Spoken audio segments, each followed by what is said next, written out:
এসে এসে কত রকম ধান হবে না। আচ্ছা মানে ডুবে গেছিল, 3 বার করে গুঁজা দাও, যেগুলো সব গুঁজা দাও আমার। তাই নাকি? 3 বার গুঁজা দিয়েছি আমি নিজেই, পাইট নামবে না। এটাই 3 বার? হ্যাঁ, মানে ধান কেউ হবে না, মানে বাদ। আচ্ছা, পানাতে ঢেকে গেছিল, জঙ্গলে ওই জঙ্গল দিয়ে দিয়েছিল, হ্যাঁ দিয়ে হবে না। আচ্ছা, পাইটও নামবে না 4-5 দিন, এই যে দেখছেন যেমন, হ্যাঁ এরকম করে সব পানার উপর থেকে পানা তুলে তুলে তুলে তুলে খাড়া করেছিলাম আস্তে আস্তে হাত দিয়ে। হ্যাঁ, দিয়ে ধারে ছিল না, 4-5 দিনে গুঞ্জা দিয়েছি। আচ্ছা, গুঞ্জা দিয়ে যে আল্লাহ দিয়েছিল ধান, হ্যাঁ একবারে চরম ধান।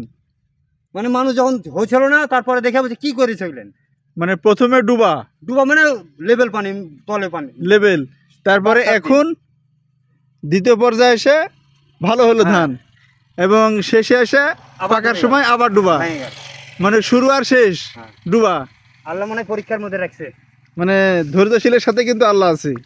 আল্লাহ তারপর অসন্তুষ্ট হয়নি, যা আমি বাঁধবো না মনে করেছিলাম। হ্যাঁ, সবাই বলছে বাঁধে দাও বাঁধে দাও, মানুষই আমাকে ঠিক রাখে না। আচ্ছা, আমি তো দেখি বান্ধি। ও এখন নিজের ফসল নিজে একটু কষ্ট হলেও করতে হবে। পাট বলছি না, পারবো না, পানির মধ্যে থাকবো যে। হ্যাঁ ভাই পানির মধ্যে থাকবে না, এখন দিতে গেলে বলছে যে আমি গরিব মানুষ, আমাকে বলছে 10-12টা একসাথে পাট দিতে হবে। আচ্ছা, 1-8 ঘন্টাতে বাঁধে দিয়ে উঠে যাবো।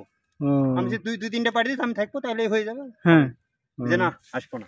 আচ্ছা ঠিক আছে, বান্ধে নিজের কাজ নিজেই করেন। করি। ওকে, ঠিক আছে, ধন্যবাদ।